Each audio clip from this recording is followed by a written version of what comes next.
Senhoras e senhores, bem-vindos ao Desconstruindo, o programa do Game Design de Bolso sobre os nossos projetos brasileiros que a gente gosta tanto, que a gente super paga um pau, como eu sempre digo. E eu sou o Vitor Salvador Pissolato, Game Designer da Monomid Studios, e estou aqui com meu sempre fiel amigo Pietro Amaral. E aí, Pietro, tudo bem? Olá, todo mundo, e sejam bem-vindos ao Esquecimento. Caralho. Então, John, qual é o jogo que a gente vai falar hoje? Hoje nós vamos falar sobre um RPG nacional muito foda chamado Chaves da Torre, com uma galera que é os desenvolvedores dos jogos, o nosso parceiro Arthur e o Ramon. E aí, galera, como é que vocês estão? Tudo bem? Tô bem. Beleza, galera? Aqui é o Ramon. Dá uma palhinha aí, o resuminho geral de quem é o Ramon. Eu sou o cara que faz as artes, que faz a diagramação e que dá muito pitaco com as coisas que o Arthur faz. É isso aí. Eu sou artista plástico, né, de formação, mas desde que eu estudei há 25 anos atrás, eu nunca, na real, tinha parado para fazer nada com relacionado à arte. Que eu entrei na publicidade, comecei a fazer publicidade, trabalhar com isso e nunca mais saí. E aí, quando surgiu esse projeto, eu voltei a trabalhar com isso, ilustração, criação e é isso aí. Muito bom, cara, que legal. Eu tenho que dizer que foi muito engraçado, porque assim que eu vi na DOF, né, no Diversão Offline, o jogo, eu achei lindíssimo. E foi muito legal que, quando eu falei isso, o Ramon tava lá, e tipo, eu pude conhecer o Ramon, e sério, eu sou apaixonado pela arte desse jogo. Então, a gente estava até comentando aqui, meio fora nos bastidores, né? Que eles foram os primeiros caras que a gente comentou e a gente conversou lá no DOF 2022. Principalmente por causa da arte, né? A gente tava lá, a gente passou e falou: caralho, isso aqui é muito bonito. Vamos conversar com esses caras. E aí a gente conversou, trocou uns pitacos, trocou uns contatos. E esse podcast é basicamente graças ao Ramon. Eu sou Arthur, de profissão e formação, eu sou advogado, não tem muita coisa de lúdico nisso, mas tem mais de 20 anos aí de bagagem de RPG, narrando, jogando, e eu sou o escritor e autor, né, game designer, designer de regras, do As Chaves da Torre. Tô junto com o Ramon, somos nós dois aí a força motriz do jogo. E agora, as Chaves da Torre, para quem está ouvindo a gente, está em financiamento coletivo, uma campanha no Catarse. Batemos a meta base de quase 15 mil reais em menos de 24 horas. Isso diz um pouquinho sobre o que a gente veio, a galera já comentou um pouquinho da arte, e a gente vai falar mais do jogo. Mas para você que está ouvindo a gente, confere a gente lá no catarse.me/barra As Chaves da Torre RPG. Vocês vão ver que vale a pena e a gente espera o apoio de vocês. Pô, muito bom. É bom que você já vai dando os pitacos. A gente vai falar muito sobre isso ainda, principalmente sobre a campanha do Catarse também, como é que tá sendo essa experiência de vocês. Mas, antes de tudo, a gente precisa colocar, digamos assim, pra galera que nunca ouviu falar e não entrou ainda no site do Catarse para ler a descrição de vocês, um pouco sobre o que é as Chaves da Torre. Então, a gente queria que vocês dessem uma palhinha rápida, tentando explicar numa maneira geral, o que que é? O que que é a Chaves da Torre? Eu comentei que é um RPG, mas o que mais, né? O que que são as Chaves da Torre? Cara, eu vou falar porque o Arthur, quando ele começa a falar, ele se empolga. Então, passei resumido. É o apaixonado, é o apaixonado. Ele começa a falar ele vai começar a falar do jogo, na parada, daqui a 40 minutos ele vai estar falando já do livro que ele leu de RPG obscuro que influenciou o jogo, sacou? Mas então, a Chave da Torre é um RPG de realismo mágico, né? A gente gosta muito de frisar isso, porque no jogo você joga com um cara que foi esquecido, que ele foi apagado das memórias. Você joga com um cara ele deixa ele existir. Uhum. Nada, e isso é muito a cara do realismo mágico, assim, você ser o cara apagado, o cara que está à margem da sociedade, sendo oprimido, ao mesmo tempo que isso acontece, tem um mundo mágico ali à sua volta, no meio do cotidiano, sacou? Então quando você é apagado, você vai se deparar com um mundo fantástico, um mundo de coisas, ideias e pessoas que também foram esquecidas. E aí, a partir daí, você tem que se dar um jeito de ou voltar, ou ter uma nova vida, ou descobrir o que é a torre, que é o grande, teoricamente, né, vilão da história, que Uhum. está ali manipulando as memórias. E o jogo basicamente é isso, o cenário, né? Fora isso, tem as regras que a gente mesmo criou. A gente não, Arthur, né? Eu sou deputado. E, são regras autorais que usam cartas, dados, e eu acho que a gente vai falar sobre isso daqui a pouco, então mais ou menos é isso aí, resumindo. Porra, muito legal, cara. Eu achei muito interessante o tema e com tudo, assim, quando primeiro, a gente foi atraído pela arte, né? Mas quando a gente escuta falar do jogo, quando você traz essa descrição do realismo mágico, do esquecimento, é sensacional, assim. A narrativa do jogo por si só já chama atenção. Tipo, putz, eu quero testar isso aí. E eu queria saber, como é que sai, de onde surgiu, de onde tirou isso de vamos fazer um jogo sobre realismo mágico, sobre esquecimento, sobre uma pessoa ali que talvez morreu, não sei. Como é isso? De onde surgiu isso? De onde veio essa inspiração? Eu vejo muita inspiração nos jogos da White Wolf, né? Sim, e aí posso estar falando merda também. No Cyberpunk também, no Cyberpunk 2020, né? É uma coisa meio vampiro, né? Tipo, umas coisas meio conspiração por trás, né? Uma cortina, digamos assim, né? Exatamente. De onde surgiu isso daí? A gente, quando fala do realismo mágico, na verdade a gente tropeçou, vamos dizer assim, no realismo mágico. A gente começou a desenvolver o jogo e pegou o tema de ideias e memórias, que isso foi desde o início, o berço do jogo mesmo. Quando a gente pensou em cenário, a gente falou, pô, vamos falar sobre um jogo de memória, sobre um jogo de esquecimento. E a gente começou a trabalhar nisso tudo e desenvolver cenário. E fomos para a literatura para ler muita coisa, muita literatura estrangeira também, procurando fantasia relacionada a memórias, literatura de ficção científica relacionada a memórias. E quando eu estava escrevendo o último capítulo do livro, que é o capítulo que vai dar dicas de narrativa, como você criar e popular o seu próprio cenário, montar a sua conspiração da torre, e eu estava sendo um pouco mais técnico nesse momento, eu me lembrei da linha da corrente do realismo mágico, e quando eu parei para reanalisar isso, né, voltar lá na aula de literatura do ensino médio e pegar essa bagagem de volta, eu falei, caraca, meu jogo já está aqui. A gente já escreveu um jogo de realismo mágico sem saber que estava escrevendo um jogo de realismo mágico, sabe? Porque são as nossas influências que estavam ali de forma inconsciente, né? Que legal. E aí, quando a gente pega as regras do realismo mágico para esmiuçar, estão todas no cenário, estão Uhum. todas muito presentes, muito fortes, assim, e assim, a gente tropeçou nele mesmo. Na hora que eu falei com o Ramon, olha só isso aqui, cara. A gente é um jogo de realismo mágico, Ramon. Não acredito, que foda, cara. Que era uma coisa que a gente já estava querendo, né? Que a gente já queria ter essa coisa bem mais nacional, sul-americana, regionalista, sabe? Dentro do jogo, a gente construiu para isso também. Então, o realismo mágico mesmo surgiu naturalmente, né? Deixa acontecer naturalmente, e foi. É. Muito bom. Na verdade, a gente só pegou o jogo que estava pronto e botou o rótulo, né? Sim, Tipo, sim. Carimbou.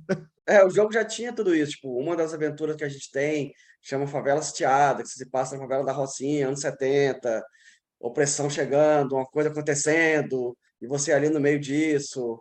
Né? A terceira aventura é no sertão do Brasil, no interior de Minas, mexe com fadas. Então já tinha isso tudo, já estava lá. Né? Só faltou botar o rótulo. Que legal. Bom, gente, a minha próxima pergunta, a gente quer conversar um pouco mais tecnicamente com vocês sobre o desenvolvimento do jogo em si, né? A primeira pergunta que me vem à cabeça, a gente tá falando muito sobre o cenário no final, né? Sobre o que se passa, né? A gente pensa, o RPG, que tem o Guerreirinho da Espada, esse não vai ser uma parada um pouco mais urbana e tudo mais. E quando a gente pensa nisso, é uma parada narrativa. Mas, além da parte narrativa, existe toda a parte de sistemas.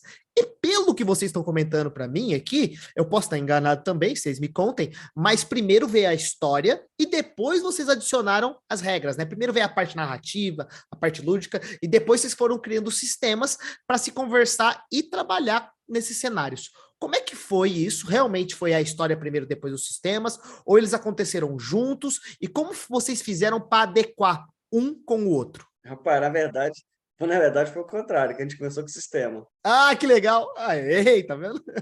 Mas não era esse sistema, era um início lá que a gente queria um jogo que mexesse com emoções, sentimentos, memórias também, assim. E aí a gente começou nesse sistema lá usando cores, dados coloridos e tal. E Uhum. aí, a partir daí, foi mudando, mudando e foi inserindo o cenário que a gente queria falar e as regras foram se adaptando ao cenário que a gente queria, à história que a gente queria contar, né? E aí, a partir daí, as coisas foram um alterando a outra e se adaptando. Você comentou mais cedo ali da influência da White Wolf, né? Talvez. Tem alguma, é impossível dizer que não tenha, mas cada um enxerga essas influências com as suas bagagens. E as regras têm muito de muita coisa, assim. Quando a gente começou, a gente não tinha cenário. A gente tinha um sistema para testar sem cenário. E a gente testou a primeira vez das Chaves da Torre, as primeiras vezes que a gente testou as cartas, foi enquanto a gente jogava uma campanha de Changeling, que eu estava narrando. Então, assim, as regras em si, elas estavam sem um cenário, sabe? Sim, sim. Mas elas já tinham um mote, elas já tinham um motivo, vamos dizer assim, para estar ali. E enquanto a gente foi desenvolvendo isso, o nosso cenário foi tomando vida inclusive para se adaptar ao que a gente queria como experiência de jogo, né? Que a gente queria passar com as regras.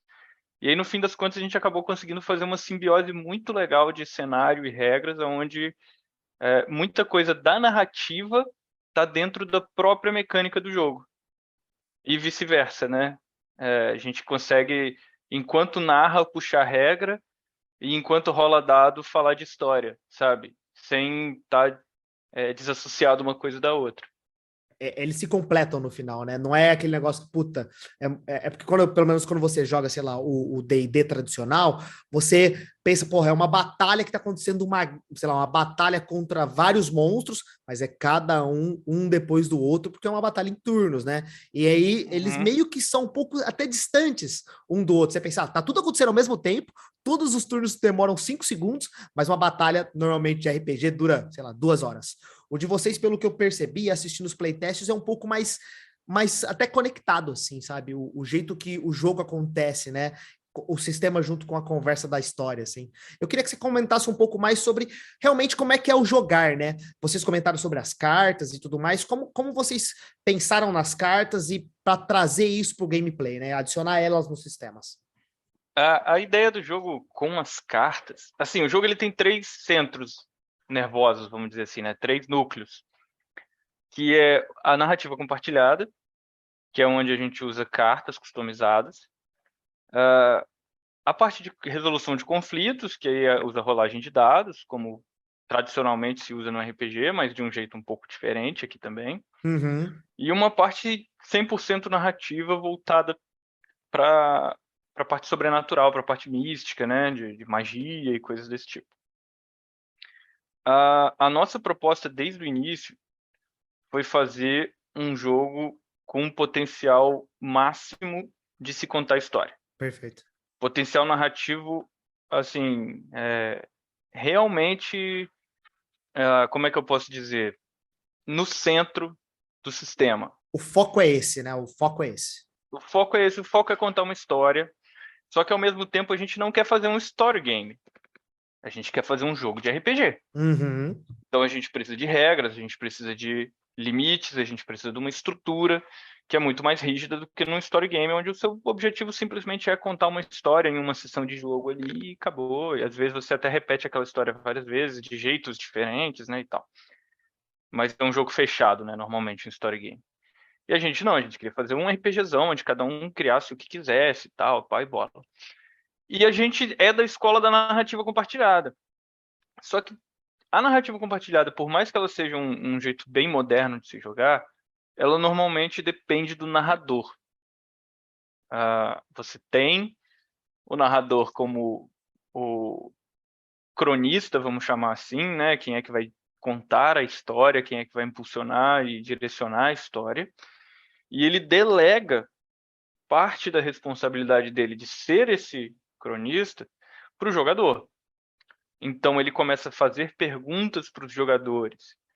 e assumir naquilo que o jogador responde como uma verdade, sabe, dentro do cenário. Tá, mas por que esses vilões são perigosos? Me diz aí, fulano de tal. O cara respondeu, é aquilo que tem na cena. Entendi, né? Ou seja, aquilo não vem da mente do narrador, vem da mente do jogador, faz parte da história e é o jogador que criou aquilo. Mas saiu a inércia sai do narrador fazendo essa pergunta, né? É quando ele quer perguntar. Não é o jogador que a qualquer momento vira e fala, olha, narrador, quero ter isso aqui na cena, quero colocar isso aqui na cena. E as chaves, elas surgiram para esse objetivo, para a gente quebrar a lógica da narrativa compartilhada ser compartilhada pelo narrador.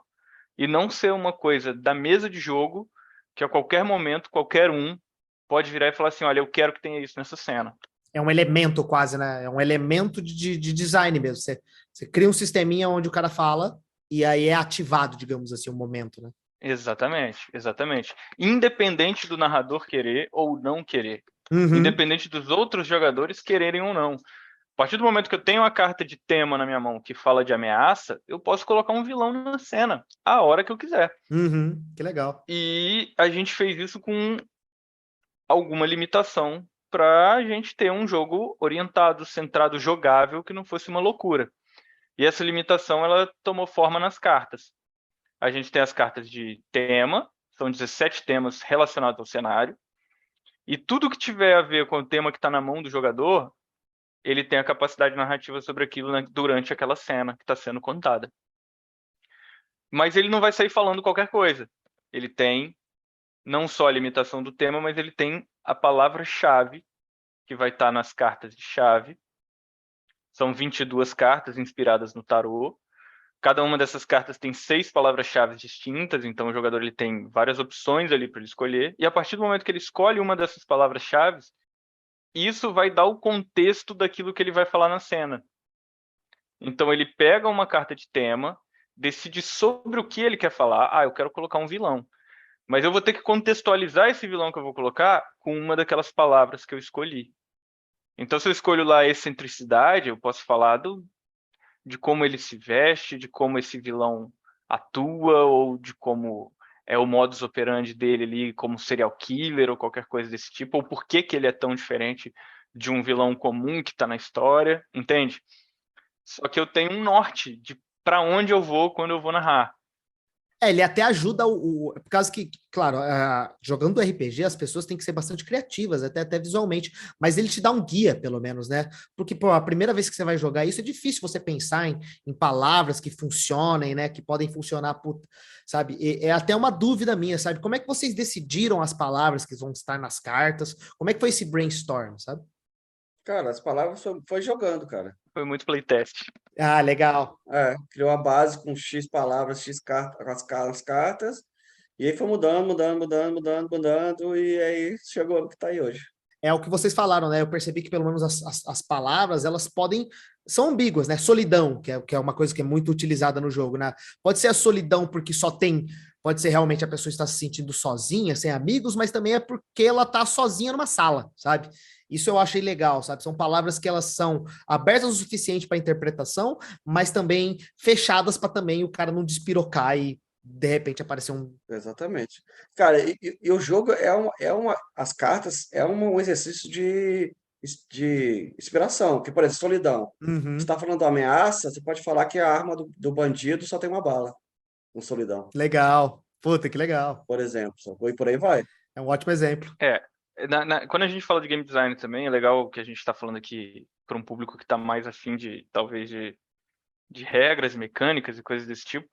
Quando a gente foi montar as palavras nas cartas também, tivemos uma preocupação muito grande em equilibrar o peso das palavras e o peso das cartas entre si.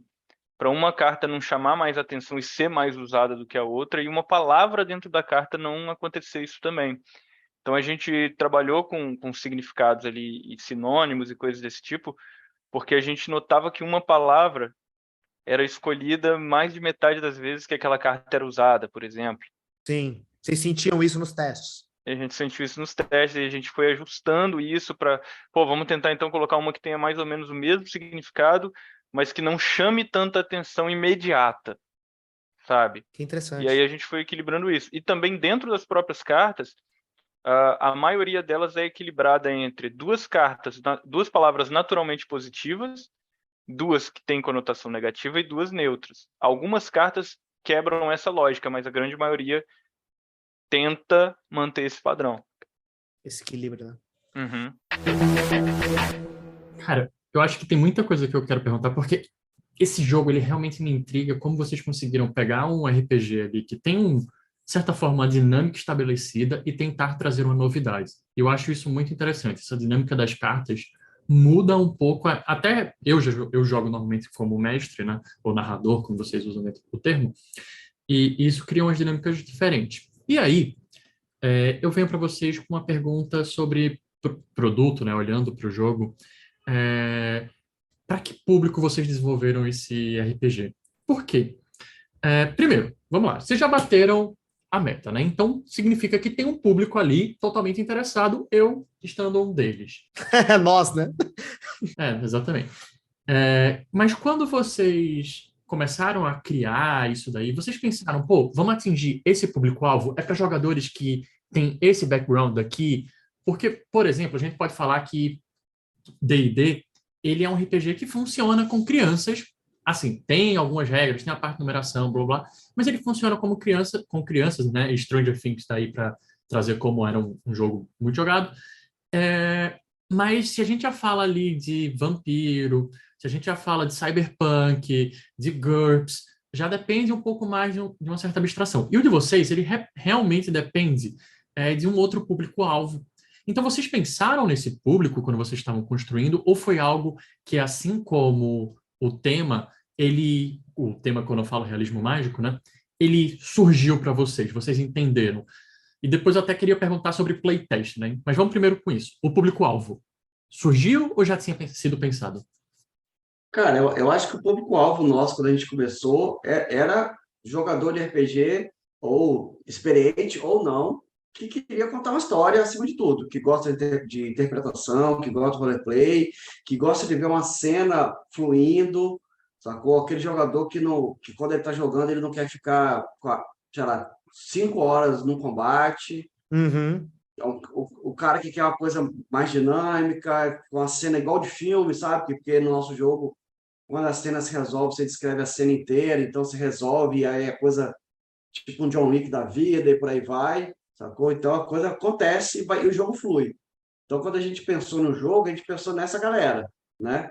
É óbvio que a gente jogou com caras que tinham outra visão de jogo, né? Com outra visão, e o jogo roda também. Ele se adapta muito bem a todos os públicos, sabe? Porque como ele é um RPG encorpado, ele tem a resolução do sistema, ele vai ter a narrativa compartilhada, dependendo do grupo, o grupo se adapta. Usa menos a narrativa compartilhada, usa mais o teste, usa menos o teste, usa mais a narrativa. Não, porque do jeito que você tá falando, o jogo é aberto o suficiente para se moldar, né? Ele se molda do modo que ele quiser, sabe? O cara não tá jogando errado, sabe? Jogando desse jeito ou do outro. É isso aí. O jogo ele é uma caixa de ferramentas. Isso a gente costuma falar muito disso, porque isso foi escolha de design mesmo, Pô, que legal. de o jogo inteiro ser feito em módulos. Então, quando a gente fala que tem um módulo para narrativa compartilhada, um módulo para resolução de conflitos e um módulo para parte de magia, de efeitos especiais, vamos dizer assim, a gente sabe que tudo isso pode ser modularizado. Se você quiser jogar sem um deles, você tem a capacidade, você vai perder alguma experiência de jogo, mas você tem a capacidade e você, inclusive, consegue exportar isso para outros jogos. Por exemplo, eu e o Ramon, até pouco tempo atrás, e atualmente, né, no nosso grupo semanal, a gente usa as cartas de narrativa compartilhada, as cartas de chave e tema, jogando outros sistemas, colocando narrativa compartilhada em sistemas que não têm a narrativa compartilhada nativamente. E funciona. Ele roda. E a gente joga, a gente se diverte e a gente não consegue enxergar hoje jogar de outra forma. Uhum. Super, legal. Bom, eu queria conversar mais também com vocês, né? A gente tá avançando bem rápido aqui, mas vocês comentaram bastante que, claro, você acabou de falar, né, que você testou isso de outras maneiras, e o Pietro até já perguntava, então eu queria saber mais sobre como foi a experiência de fazer os testes no jogo, né? Tem o sistema de dados, tem os sistemas das cartas, mas como foi, né? Como é que era um playtest do jogo? Você se juntava com a galera? Que tipos de informações você tentava tirar deles quando estava rolando testes dentro da experiência do jogo? Cara, tinha bastante coisa a ser considerada, assim. Nos níveis iniciais, a gente queria achar erro, né? Assim, vamos tentar quebrar o sistema, de certa forma. Alguma coisa fica forte demais, alguma coisa fica É, não serve para nada, Era né? Esse tipo isso, de era coisa. assim, aonde a narrativa não deixa de ser narrativa para virar número, Uhum. talvez, sabe?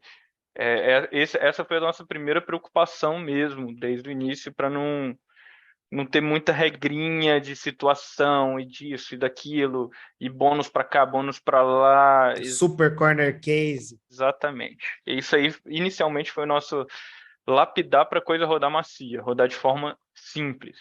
Como eu disse, a gente teve uma preocupação muito grande com a parte das cartas, das palavras, testamos muito. E assim, quando eu falo que a gente testou muito, Ramon, mais ou menos quantas jogadas de carta numa sessão a gente tem? Pois no nosso grupo, sei lá, 20, 20 numa sessão de 3 horas? Sim. sei lá, talvez 15, por aí. Mas varia muito do grupo, né? Mas o nosso é isso aí. Então, assim, no grupo de playtest a gente fazia mais ou menos 20 testagens por sessão com as cartas e trocava e voltava e ajustava tema e criava tema novo e trocava um tema por outro e trocava uma palavra-chave por outra. Então, isso rolou muito e felizmente, mas muito felizmente, o nosso sistema de rolagens de dados, ele rodou muito macio desde o início. Pô, que legal. A gente teve que trocar algumas coisas assim que eram muito menos importantes do que engrenagens centrais ali da mecânica, sabe? Eram detalhes que tinham muito mais a ver com o gosto e a experiência de jogo que a gente queria passar, né? Como definir quais eram as escolhas para as desvantagens. Eu tenho uma vantagem. O que que eu faço com essa vantagem além da narrativa, na parte mecânica? Eu vou comprar uma carta. Aí a gente testava, comprar uma carta durante aquela cena, durante a próxima cena, para quando vai isso? Aonde que isso fica melhor dentro da proposta do jogo? Aonde que isso fica mais macio para o jogador? Em que situações comprar numa cena é interessante? Em que situações comprar na cena seguinte é mais interessante? E o seu bônus, essa vantagem ser jogada para frente, não para aquele momento, sabe? Sim, sim. Então, essas escolhas de design, elas foram todas sendo feitas no playtest com a opinião da galera, com a opinião de quem estava jogando.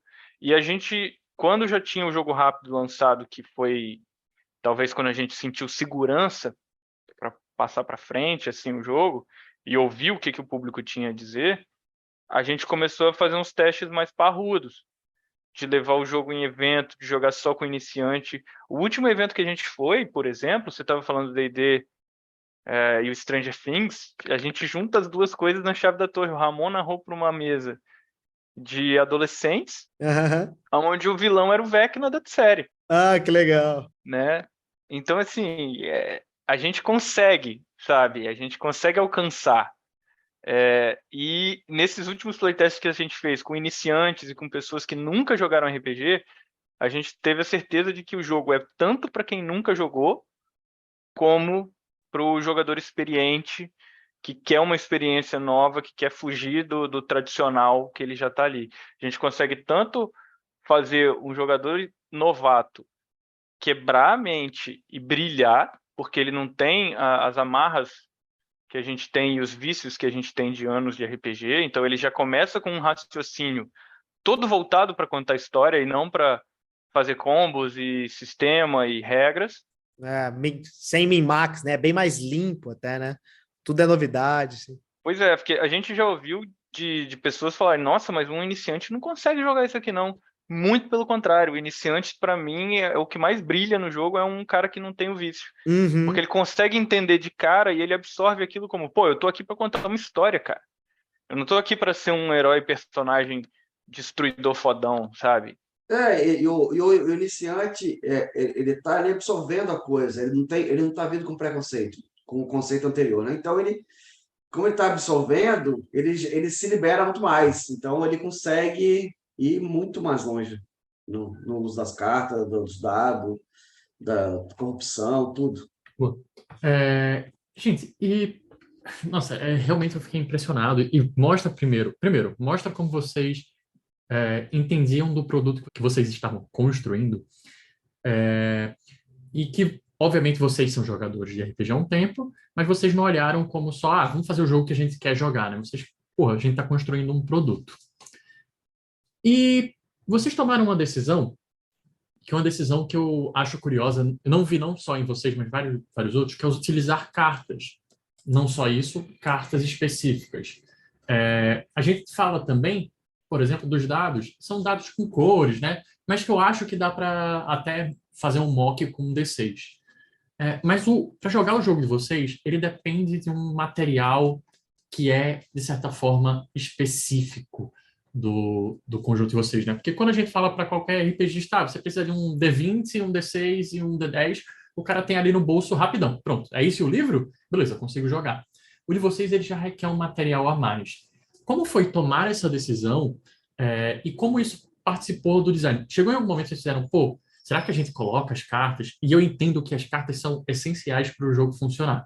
Mas, por exemplo, pô, será que faz sentido ter dados coloridos e não dados comuns? Será que não tem como mudar isso? Em algum momento vocês se questionaram isso ou não? O material que vocês implementaram para todo o sistema funcionar sempre fez sentido do início ao fim? Cara, acho que foi as duas coisas.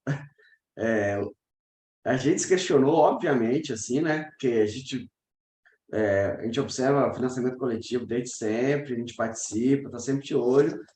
E a gente sabe que por um RPG, né, financiar só o livro já é difícil, mas financiar um livro, mais carta e, né, no nosso caso, a gente botou o dado opcional, né, porque todo mundo consegue dado colorido, mais dado colorido. Então, a gente sabia da dificuldade, né?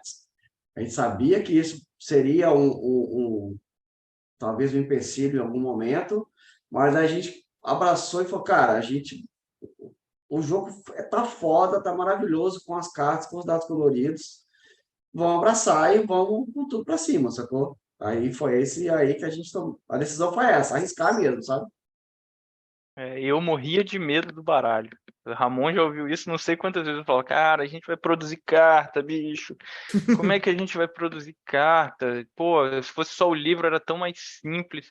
Só que assim, o design do jogo inteiro tem a ver com essas cartas. Então, quando o Ramon falou, bicho, relaxa, vão pra cima, essas cartas vão ficar lindas, a gente vai ter umas artes foda, a galera vai querer se bobear só ter as cartas. E quando a gente viu que as cartas funcionavam por si só para qualquer jogo, como você disse aí, Pietro, qualquer RPGista tira de bolso um dado aí, um D20, um D12 e vai jogar, eu espero que no futuro ele tire as cartas do Chave da Torre para jogar também, entendeu? Que isso se torne um novo dado, uma nova forma, uma nova ferramenta padrão de jogo de RPG, sabe? E a gente está jogando isso para frente. Isso aí. Porque as cartas elas funcionam em qualquer sistema, cara. Se quiser narrar o D&D, aqui o D&D clássico, mas você quer que os jogadores interajam, participem da história, você quer que os jogadores insiram elementos, ou, por exemplo, chegou aquele dia que o narrador não conseguiu preparar uma campanha muito bem, não teve tempo, né? A vida adulta é isso. Mas ele quer jogar com os amigos, cara. Então ele pega as cartas e com as cartas a galera monta o jogo junto, sacou? E vamos embora. É a narrativa compartilhada que vocês estão sempre tentando trazer, né? Muito legal. Isso. E assim, sobre os dados, a gente está falando de D6, né? Por mais que eles sejam dados coloridos, cara, se você for ali no seu conjunto do War, que você tem lá da década de 80 pegando mofo no seu armário, já tem 2 conjuntos de dado colorido ali, sabe? Então você pegou aqueles dados e já tem metade dos dados que você precisa para jogar. É muito acessível um D6 hoje, certo? Você consegue ele em qualquer canto. Então, a nossa escolha de manter só o D6 e não colocar o D8, D20, D12, dentro do D10, né, dentro do conjunto de dados, ela fez muito mais sentido do que transformar D6 em dados coloridos do que colocar esse monte de dado diferente, sabe? Total, total. Do caralho, isso, gente. E aí eu queria perguntar, né? A gente falou um pouquinho sobre os dados, esse medo, né? Putz, eu vou colocar um baralho, será que eu vou fazer isso? E, obviamente, durante o processo de construção desse produto, vocês devem ter passado por algumas dificuldades. O que é que foi mais difícil desenvolver as chaves da torre? Ou se ainda está tendo uma dificuldade, ou a dificuldade que vocês estão vendo lá para frente também? Cara, dificuldade no sentido de criar ou de produção? Eu acho que dos dois. Eu acho que dos dois, tanto o criação, né? Porque tem um pedaço de, putz, será que essa mecânica vai funcionar? Será que esse tema? Tem várias coisas sobre as cartas, sobre o conteúdo, mas também sobre de produção, porque tomar a decisão de um baralho é uma decisão de produto, de certa forma, apesar de falar sobre criação, né? Então, tem alguns pontos aí que eu queria ouvir. Tipo, qual foi a maior dificuldade que vocês enxergaram? Pode ser até Arthur e Ramon falando separado. O que é que vocês enxergaram de dificuldade para vocês durante o processo? Eu acho que dificuldade mesmo não teve, assim, sabe? Nesse sentido. Teve preocupação, teve receio de alguma outra coisa.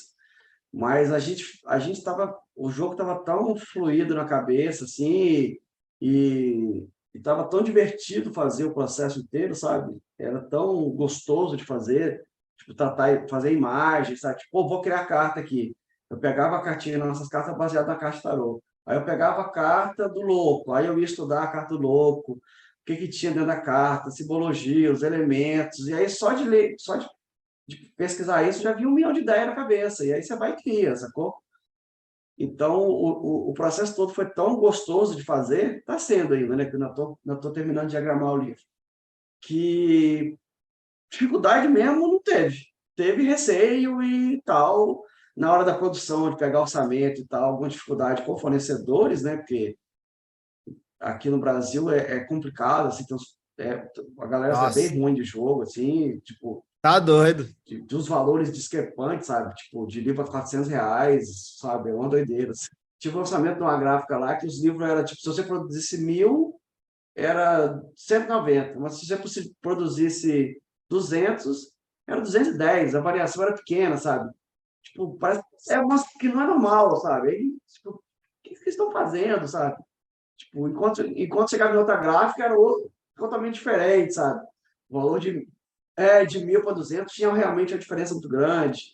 E é muito doido, sabe? Tipo, pô, qual a base dessa galera de uma gráfica fazer isso e outra fazer aquilo, sabe? E aí a dificuldade toda foi juntar essas informações e criar o preço. É a parte burocrática, quase, né? A parte. Foi no final, na reta final, acho que isso foi uma coisa bem complexa, assim. No final, isso foi um desafio. E de quebrar a cabeça, de não conseguir dormir, de acordar no meio da noite, caraca, será que chegou um orçamento? Sabe? Bizarro, assim, sabe? Foi um desafio. Mas, porque a parte criativa, cara, foi fluindo, foi gostoso. E é o Arthur, meu vizinho, sabe? Então, a gente ia criando, sentava na varanda, aí o Arthur, caralho, Ramon, não sei o que, sabe? Porra, eu tive uma ideia foda. O que você acha que se a gente fizesse isso na regra? Aí eu falei, caralho, vai ficar foda aí, assim, como é que você vai fazer isso? Muito bom. Aí ele, pô, tipo, de repente fazendo isso, né? E aí ia, sacou? E aí o sistema foi se moldando assim. As ideias que o Arthur tinha, jogava para mim, aí eu puxava o freio de mão, ou dava a linha, ou dava a sugestão de uma coisa diferente. E aí foi assim. Uma troca, né? E aí o jogo foi. Eu não, eu já tive dificuldade. O Ramon, para ele, foi bem mais macio do que para mim. Eu tive, na verdade, duas dificuldades, né? A primeira delas foi desapegar do meu estilo de escrita profissional como advogado, porque a gente tem muito, né, cara, um jeito próprio de escrever juridiquês, vamos dizer assim, né? É uma página para falar uma frase, né? Eu sinto isso, assim. É isso, é uma leitura cíclica, você quer convencer, você não quer explicar muitas vezes, né? Você tem formas argumentativas e retóricas ali e tal, E, pô, eu tenho meus 10 anos de advocacia aí, né, cara? Então, isso tá muito preso dentro, tava, né? Muito preso dentro da minha forma de escrever. E eu nunca escrevi profissionalmente para RPG, nem nada desse tipo. Escrevia nos blogs, umas brincadeiras aqui e ali, né? Mas nada de produzir um produto final mesmo, algo que tinha que ser polido, algo que tinha que ser lido por um cara de 12 anos ou por um cara de 50. Então eu tive uma dificuldade grande de desapegar dessa leitura mais cíclica, dessa escrita mais cíclica, né? E de ficar repetindo muito as coisas e termos, termos e termos. Tinha que achar um vocabulário mais simples, mais acessível. Então a minha primeira dificuldade foi essa, foi realmente começar a escrever, a forma de escrever, né? Hoje em dia, pô, 2 anos depois, tá tudo tão mais fácil, tão mais claro, né? Que olhar para trás parece tão distante, né? O texto que eu escrevi no início e o texto que eu escrevo hoje. E a segunda dificuldade que eu tive, e aí já foi bem mais recente, na fase do auge dos playtests, né? Quando a gente estava jogando muito, que aí tinha mesa online, tinha mesa presencial, estavam rolando alguns playtests online com público também, né? Narrando, não só eu narrando, os grupos de playtest mesmo, externos, e que foi transformar a diversão em trabalho. Nessa época eu senti que eu não estava mais indo para a mesa de jogo para me divertir. Eu estava indo para a mesa de jogo para trabalhar. E aí eu até falei com a mesa, galera, vamos dar uma freada aqui, vamos trocar de narrador, vamos jogar um outro sistema, vamos desapegar de playtest por um momento, deixa eu respirar, porque está começando a acender um sinal amarelo aqui de assim, pô, eu não quero transformar o RPG em algo que não seja mais prazeroso, sabe? Então, vamos voltar a jogar para se divertir, deixa eu também jogar para me divertir, sabe? Para eu desapegar disso. Então, aí o Ramon foi narrar, aí o Gustavo, que também é jogador da nossa mesa, foi narrar. E já tem um bom tempo agora que eu tô só jogando para me divertir mesmo. E de vez em quando a gente testa uma coisinha aqui, outra ali, mas em situações bem mais controladas e pontuais. É uma aventura nova, é mais testar a história, a construção da aventura, o design da narrativa ali, né, e dos caminhos que os jogadores podem tomar, e dos vilões que estão ali, mas não é um game design raiz igual era de, pô, balanço de regras. Isso deu trabalho. Nesse momento aí, isso para mim foi um desafio. E aí, eu queria perguntar uma coisa. Na verdade, eu tenho nenhuma pergunta para vocês, mas eu queria perguntar uma coisa, porque vocês se juntaram, vocês são vizinhos, já jogam na mesma mesa, têm provavelmente um background similar, mas em algum momento deve ter rolado, eu não digo nem discordância, porque eu acho que discordância é uma palavra forte, tipo, desalinhamento de, e se a gente viesse para cá? Não, vamos para cá. Vocês em algum momento chegaram a fazer algum acordo, algum documento, sei lá, algum pitch de, olha, o nosso jogo é sobre isso, então não vamos evitar isso, até mesmo para tomar decisões, né? Porque tem muita decisão de game design que quando a gente está criando uma feature, qualquer coisa a gente pensa, pô, isso daqui seria do caralho pro jogo, mas isso ia transformar em outro jogo, então esquece, não é isso que eu vou fazer. Chegou algum momento que vocês tiveram que colocar esses limites para vocês mesmos, tipo, pô, isso daqui não faz sentido pro nosso jogo, isso daqui faz sentido pro nosso jogo?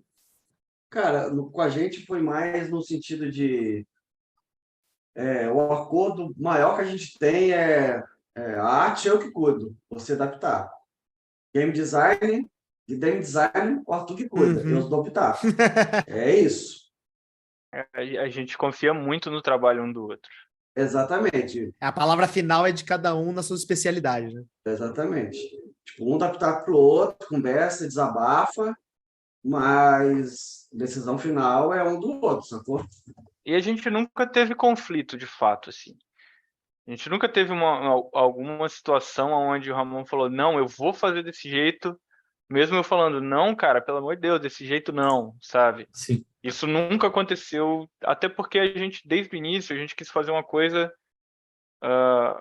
com um apreço, né? Com um carinho. Então, Por mais que às vezes eu chegava com uma ideia e o Ramon falava, cara, isso aqui não, eu acho que não vai rodar, eu não gostaria de jogar dessa forma. Aí eu dou um passo para trás e falo, opa, deixa eu refletir então sobre isso aqui com calma. E aí nessas reflexões, a gente achava um meio termo, a gente alterava, a gente trabalhava para, de certa forma, agradar, não para agradar, mas para fazer sentido, porque como nós somos só dois, as coisas têm que fazer sentido para nós dois. Sim. É pouca gente, sabe, para discordar. Então é muito mais fácil, eu acho. E se a coisa gera conflito em dois, cara, quando você colocar 3, 4, 5, 7, aí vai dar muito mais. E o processo criativo é muito aquela hora. Tem uma hora que você tem que parar, pausar, respirar, e no outro dia você volta, sabe? Dá um passo para trás, né? Isso é sempre assim. Às vezes o Arthur dá um pitaco, fala alguma coisa que você tem que fazer, eu dou para ele, e tipo, na hora eu falo, não, pô, assim vai ficar ruim, mas aí chego em casa, eu paro, penso, tá, no outro dia eu abro de novo o arquivo, a arte, pá, olho, aí no outro dia eu falo, tem como melhorar aqui, tem como mudar aqui. E é assim, você tem que dar um passo para trás, a pausa e depois seguir o barco. Eu acho que vocês trazem um ponto do caralho, que é exatamente você confiar no seu parceiro, na habilidade dele, seja o Ramon com arte, seja o Arthur com game design.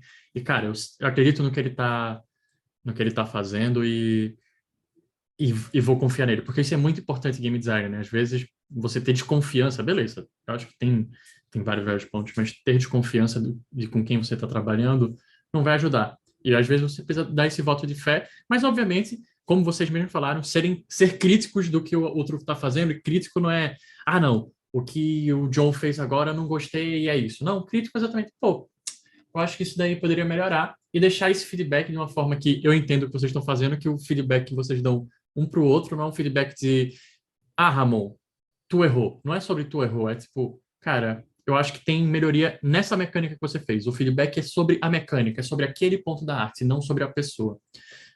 Eu acho isso do caralho, vocês estão... Uma coisa que acontece muito frequente com a gente é a gente dar o feedback, tipo, eu chegar pro Ramon e falei, Ramon, você já testou isso aqui desse jeito? E ele fala, já. Sabe? Pô, e aí ele chega, pô, mas isso aqui podia ser assim. Eu falei, já tá desse jeito, sabe?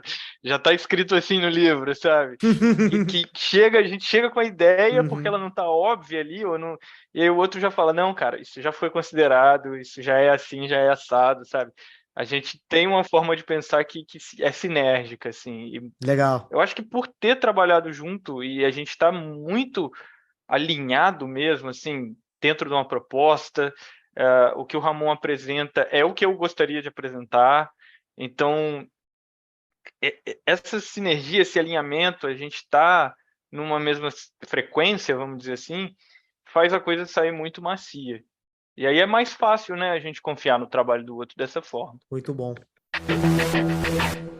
A minha próxima perguntinha, né? Vocês comentaram bastante, né? O sistema de conflito com os dados, ele realmente ele funcionou de primeira e tudo mais, mas nem sempre a gente acerta de primeira.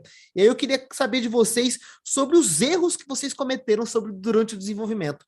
Quais foram esses erros e como vocês fizeram para solucionar esses problemas que foram surgindo, né? Cara, aí, eu vou só soltar uma história do background. Ah, boa! Os dados funcionaram muito bem, só que é a versão 10 do sistema. Sim. É tipo isso, sacou? Funcionou muito bem quando a gente chegou nele.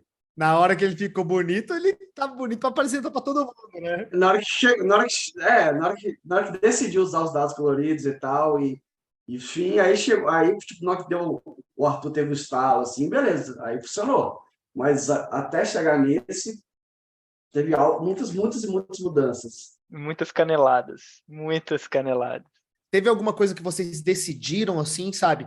Decidi isso aqui, bater o martelo, e depois de muito tempo vocês tiveram que revisar, porque, porra, agora não vai ter jeito mais de funcionar, dado aquela decisão inicial. Como é que aconteceu esses tipos de ocasiões, assim, ou meio que foi progressivamente sendo criado? Felizmente, a gente teve um processo criativo onde, vamos dizer assim, a criatividade foi muito abundante, né? a gente não sentiu falta de nada.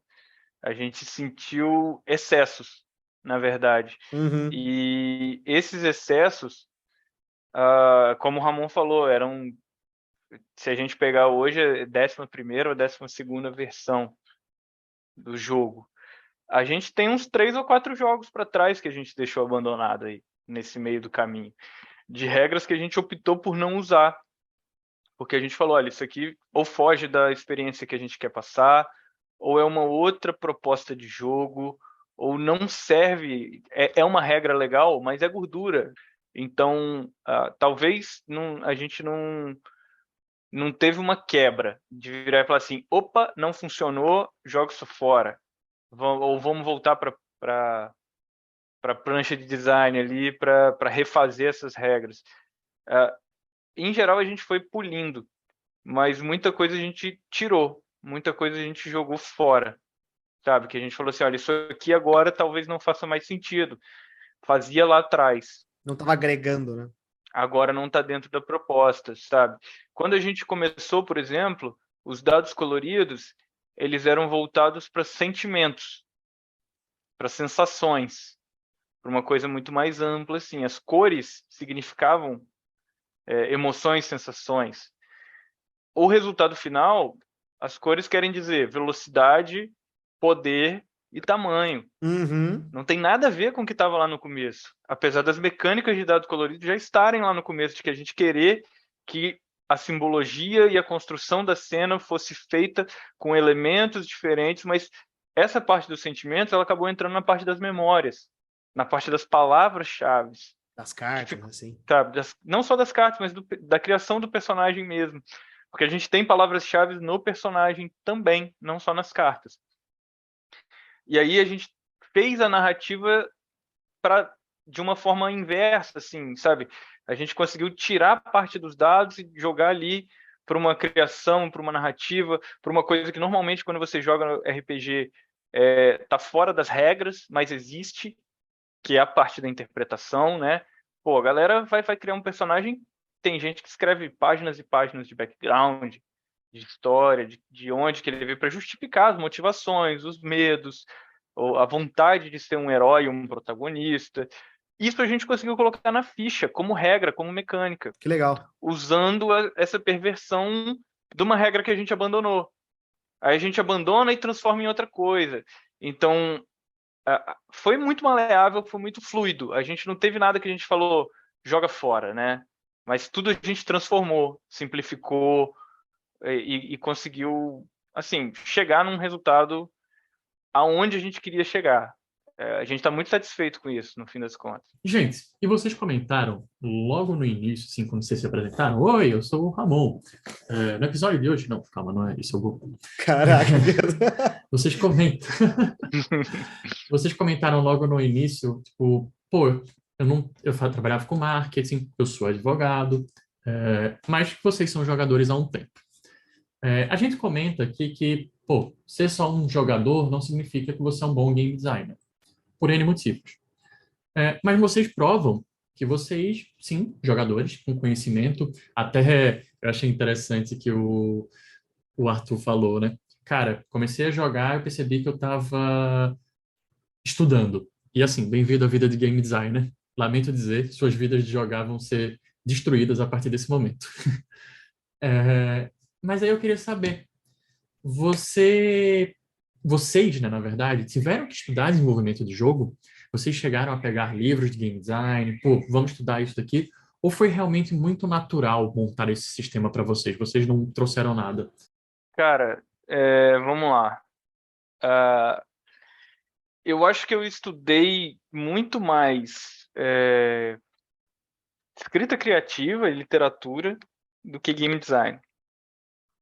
Não que isso fizesse diferença para o game design, mas para a escola que a gente quis pôr no jogo, vamos dizer assim, uma escola onde as regras têm a ver com o cenário e não são regras que são pura ou exclusivamente mecânicas, simulacionistas ou algo desse tipo. A gente quer que a regra envolva sentimentos, envolva uma experiência. Isso conta. né? Eu acho que conta bastante, na verdade. E, na verdade, eu jogo RPG há mais de 20 anos e eu sou um cara que eu leio muito RPG. Eu estudo RPG porque eu gosto.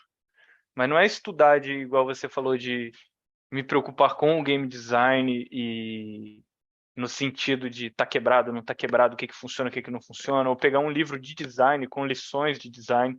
Eu acho que isso vai acontecer a partir de agora com a editora aí sendo criada e outros jogos surgindo. Mas eu leio muito RPG. Eu leio muito mesmo. Eu tenho muito livro, eu participo muito de financiamento coletivo. Graças a Deus, a minha capacidade econômica me permite ter acesso a livros estrangeiros e eu consigo ler. Então, vamos dizer assim, não é estudar para desenvolver, mas estudar porque gosta, sabe? Então, a minha bagagem com RPG é muito grande nesse sentido de regras. Eu conheço muita regra, eu joguei muito RPG, então na hora de sentar para fazer a regra, eu tinha muita influência e eu sabia aonde eu queria chegar. Eu sabia dentro do design do que eu joguei, o que eu queria que fosse diferente, sabe? A experiência que eu queria tratar de forma diferente. Aí eu acho que vai mais de uma questão de criatividade, porque você já tem a bagagem, do que nitidamente de técnica, talvez, sabe? Sim, sim, sim. Eu acho isso bem interessante, porque o... eu vejo, por exemplo, você, o Guilherme, que fez o Desconfronto, vocês começaram a... Cara, a gente tem um conhecimento base, vamos daqui... E eu acho que isso até permite uma certa liberdade, que nós, game designers, às vezes a gente se trava por, cara, eu preciso colocar dessa forma, porque assim funciona. Então a gente começa a criar mais regras e frameworks do que realmente a liberdade criativa que vocês exploram, né? Ramon, eu acho que você quer comentar alguma coisa. Não, era o lance que nosso jogo, como ele é um jogo que a gente tem muito foco na narrativa, né? Então, e os resultados dos dados, as cartas e o sistema de magia, todos convergem para isso, né? Então, eu acho que, como o Pato falou, a bagagem dele de 300 mil RPGs que ele já leu, jogou, serviu completamente para a coisa, sabe? Ele não precisou usar matemática igual, né? Quando fala de, né, a estatística dos dados, a porcentagem de ter sucesso, não sei o quê. Óbvio que usamos isso, tanto, né? Tem cinco, né, sucesso só no 5 ou 6. A gente sabe mais ou menos a porcentagem, de quantas vezes vão cair os 5 ou 6. Mas aí isso encaixa na nossa proposta. Não precisa ir muito além do numericamente falando, matematicamente falando, sacou? Uhum. E esse é um processo que não, ele é eterno, eu acho. Porque eu, mesmo depois que comecei a escrever o Chaves da Torre, eu ainda leio outras coisas, continuo estudando outras coisas, porque eu gosto mesmo. Pego outro livro de RPG. Recentemente teve o Enes. Eu estava escrevendo o Chaves da Torre, estava no processo final de escrita, e eu falei com o Ramon, cara, vou parar um pouquinho de escrever porque eu quero voltar a ler. E aí eu peguei os livros que estavam concorrendo ao Enes, que é o nosso Oscar do RPG, e fui ler quais eram os designs que estavam sendo cotados ali para ganhar jogo do ano e coisa do tipo. Então fui atrás, sabe, de continuar isso. E teve uma coisa engraçada um fato engraçado que aconteceu durante o desenvolvimento de Chaves da Torre, quando o sistema já estava na versão mais do que testada, vamos dizer assim, que eu não podia nem voltar atrás. Já tava no livro, né? Fudeu. O livro já estava para sair, vamos dizer assim. Se eu mudasse regra, o Ramon me batia. Que eu encontrei um jogo que foi tão inspirador, assim, na hora que eu li, que eu virei pro Ramon e falei, cara, eu li um jogo assim, assim, assado, e se eu tivesse lido esse jogo antes de escrever As Chaves da Torre, era outro jogo. Caraca, que legal. Era outro jogo. Teria saído um outro jogo muito diferente. E assim, tá na gaveta, cara. Tá ali, sabe? Exato. A editora tá aí para isso, cara. Jogo 2, já tô esperando já o catarse dele já.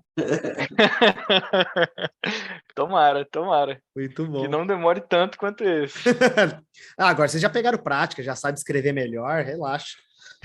Bom, A minha próxima perguntinha é que, bom, olhando, né, a página do Catarse, também lendo o Base, vocês comentam bastante também sobre alguns outros modos de jogo, né? Eu não diria especificamente modos de jogo, mas algumas adaptações. Uma das adaptações é conseguir jogar o jogo sem o narrador e também uma opção de jogar solo. Eu queria saber de vocês, né, quando vocês foram desenvolver essas duas novas maneiras de experimentar as chaves da torre, o que vocês precisaram adequar no jogo tradicional para fazer essas maneiras diferentes acontecerem, né? Como é que vocês fizeram e como é que foi o teste para ver se isso aí realmente funcionava ou não? Então, no Chaves da Torre, porque o jogo solo, o jogo sem narrador, a base dele é o oráculo, né? Que Uhum. é aquilo que vai dizer o que você tem que fazer, o que aconteceu, ou como aquilo foi montado. E a gente já tem um oráculo maravilhoso no jogo, que são as cartas, né? Então, a gente só pegou as cartas e desenvolveu um modo de leitura de carta para montar a cena, né? Que interessante. A gente usa a Cruz de Marselha lá, que já ele falou também, né? E aí ali tem as perguntinhas em cada posição, as perguntas, e ali a partir das cartas você vai respondendo e vai montando, desenvolvendo a cena e jogando aquilo, né? A gente testou, a gente jogou algumas sessões com isso e foi maneiraço, assim. O jogo foi uma doideira, assim. Foi engraçado, porque eu tava narrando e cheguei com a folhinha de papel, com os rascunhos do jogo solo. Aí virei pra mesa e falei assim, galera, hoje a gente vai jogar sem narrador. Aí o pessoal olhou pra minha cara, como assim? O que você tá dizendo? Você tá maluco, rapaz? O que você vai ficar fazendo aí hoje? Eu falei, ó, é desse jeito aqui. Cara, eu sentei no canto e fiquei vendo a galera jogar. Que legal, que legal. É um ótimo playtest, né? Porra, se funcionou é porque realmente tá tudo redondinho mesmo, né? Até a parte inicial, né? Que é a base que vocês estão comentando, ele tá funcionando do jeito que vocês esperavam. Que Sim. legal. E hoje em dia, né, tipo, jogo solo, jogo sem narrador, tá rolando muito, tem muita galera que precisa disso. Então, a gente, porra, a gente já queria colocar, e quando a gente parou para pensar como, tipo, porra, tem as cartas, né, tá mole, né? Só precisa escrever. E foi fluindo, eu acho que é mais o cooperativo é muito divertido, é muito divertido. E a gente não pode negar que isso é um movimento mundial. Eu estava comentando do Enes e da leitura que eu fiz. Quando eu li os livros do Enes, eu estava na varanda com o Ramon, depois de ter lido um deles, e eu falei, Ramon, li uma parada agora que é genial. Um livro muito, muito bom de RPG que está concorrendo no Enes e tal, e pai bola. E é um jogo de RPG solo, cara. E, cara, tá concorrendo a melhor jogo. Eu adorei, fiquei assim, extasiado com o que eu tinha lido. Não deu outra. O jogo ganhou. Um jogo de RPG solo ganhou o Enes desse ano. Caralho. O melhor RPG do ano é um jogo de RPG solo. Exclusivamente solo. Então, quer dizer, sabe, é uma tendência mundial. Isso está acontecendo, a gente não pode ignorar. Qual é o nome do jogo, vocês sabem? Como é que é o nome dele? Chama Colosso. Que legal, cara, que legal. É muito bom. Bom, o Chaves da Torre está no Catarse, né? E uma campanha que já está financiado 24 horas, deixei o meu lá, comprei o kit do Tesouro da Princesa Neon. E vocês entram no Catarse com um produto já construído. Na verdade, vocês foram no Diversão Offline e já com esse produto, de certa forma, e eu boto bem de certa forma, finalizado.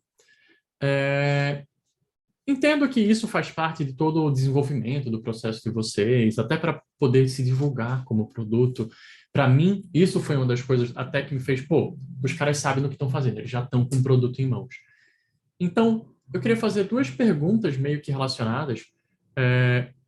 Vocês já esperavam estar com esse produto meio que todo finalizado ou ainda tem algo para construir, ainda tem coisas que vocês querem acrescentar? E como vocês sentem que ter isso já pronto ajudou vocês a divulgar e até vocês sentirem confiança no que vocês estavam entregando e colocando no Catarse? Cara, a gente acha que sim, vai ser financiado nas primeiras 24 horas. Então, o lance principal nosso de a gente querer lançar o jogo o financiamento com o jogo pronto, porque a gente queria a gente já queria mostrar o jogo para todo mundo antes do financiamento, né? A gente já queria criar a base de jogadores, de pessoas interessadas no jogo antes do financiamento, né? E aí a gente foi criando isso durante o desenvolvimento, né? A gente foi no DOF para isso, porque a gente queria bater o primeiro dia, né? A gente queria muito bater né? Então a gente criou essa base de jogadores. E outra coisa que levou a gente a pensar nisso, de lançar o financiamento com o livro quase inteiro pronto, é porque a gente não quer que a galera espere, tipo, 2, 3 anos para receber o livro. Né? A nossa ideia é, acabou o financiamento, né? Tem um tempinho do Catarse, e esse ano é um ano complicado, porque tem eleição, Copa do Mundo, mas não sei o quê, né? E aí as gráficas estão meio caóticas nesse final de ano, tá meio bizarro. Muita figurinha da Copa, né? Imagina. Tá uma doideira, tá uma doideira. O mundo gráfico tá uma loucura, assim, sabe? Aí eu vou só uma curiosidade, pra você ter ideia, tem uma empresa, a única empresa gigante que faz card no Brasil, que é a Copag, Aham. ela só está produzindo Magic e Pokémon. Ela não Caraca. produz mais nada. Então, qualquer outro card game não chega no Brasil. Não vem, porque não tem como fazer aqui. Caramba, velho. Que doideira, velho. E aí isso tá em tudo quanto é lugar, tá uma doideira. Né? E preço subiu 5 vezes já esse ano, então tá uma doideira. Mas a gente já queria o livro pronto para... A ideia era que quando acabasse o financiamento já fosse para a gráfica. E por causa dessas coisas da gráfica, de treta, né, de final de ano, eleição, não sei o quê, vai atrasar um pouquinho, né? Também por causa de negociação de preço, essas coisas. Mas a nossa previsão é fevereiro, março já chegar, porque o livro já está pronto, né? Uhum.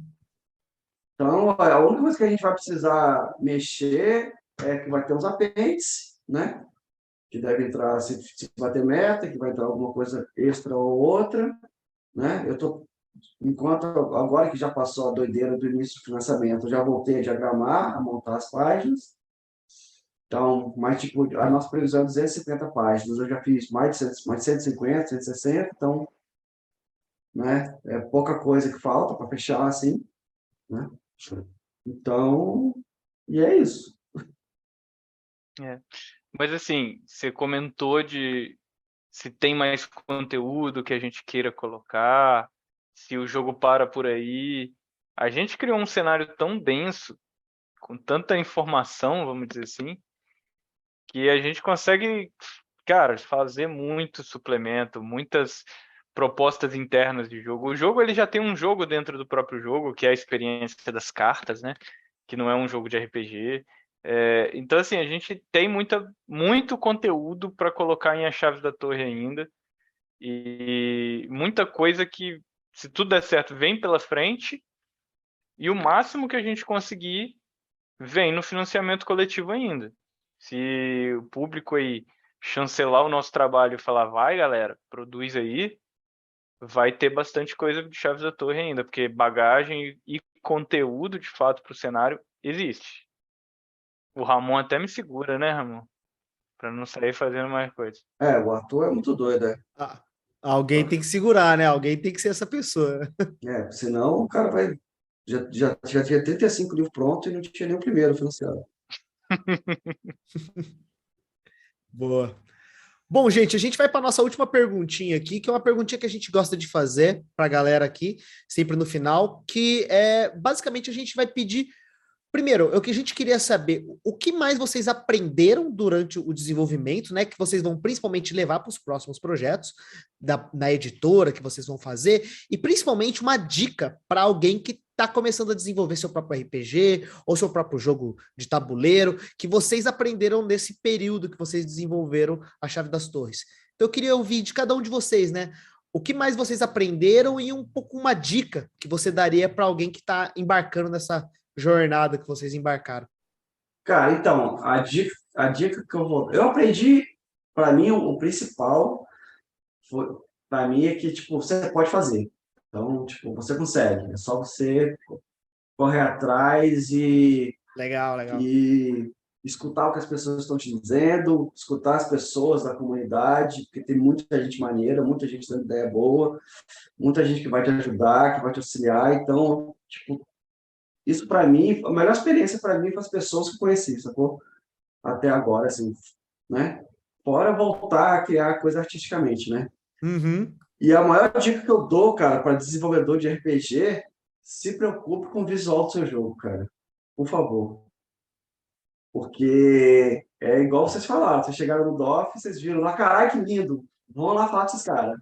É a porta de entrada, né? Não tem jeito, cara. É a porta de entrada, né? A primeira, o que ela fala, né? A primeira experiência que o cara vai ter, né? É muito importante. Exatamente. E aí tem muito desenvolvedor de RPG que fala, mas eu não tenho grana, eu não tenho como fazer isso. Cara, tem muito artista começando que é bom e o cara quer só um portfólio, então é só você conversar com o cara, sacou? Uhum. Não é essa loucura toda que todo mundo imagina, que você ter acesso a alguém para ter um trabalho, no mínimo, bonito, sabe? Então, é a maior dica que eu dou, cara. Se quer fazer um trabalho maneiro de RPG, cara, valoriza o design, valoriza a diagramação, vê como é que funciona esse processo e cai de cabeça. Isso aí. Muito bom. Do meu lado de cá, eu acho que assim, o que eu mais aprendi mesmo, e eu acho que é uma lição muito válida para qualquer um, é você criar um processo criativo. Porque criatividade não é dom. Você tem um cara que tem um dom, beleza. Mas você treina, você tem técnica, você consegue, dentro de uma lógica produtiva, partir de um caminho de forma mais fácil do que você pegar uma folha em branco e falar, vou escrever um livro, sabe?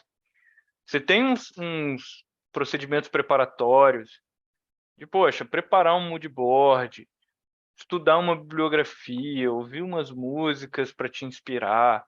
Então, assim, existe um processo de criatividade que fomenta a sua criatividade, que quando eu comecei eu não tinha.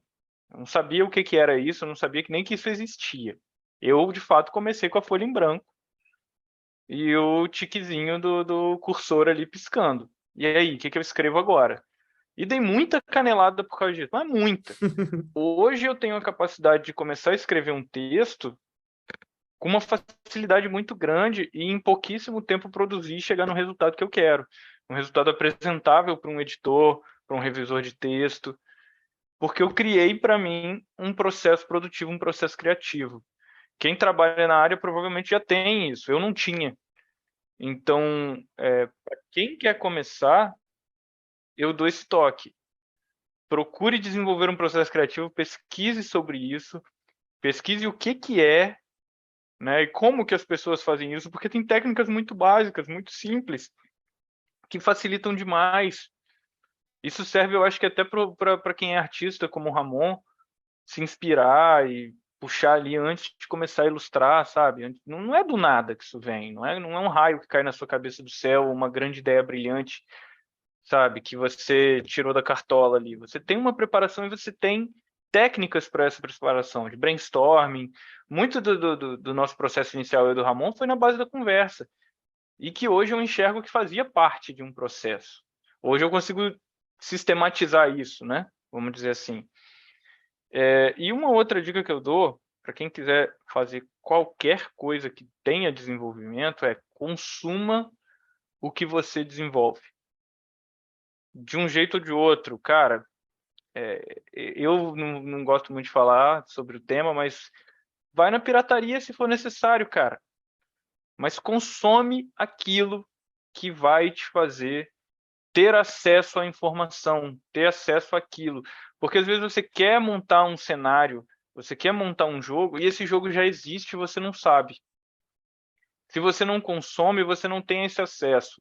E aí, às vezes, você não está sendo original e está achando que é, ou às vezes você já tem uma base onde você consegue alterar coisas e trabalhar em cima de adaptações para chegar num resultado original que você quer, mas que você não precisa começar do zero.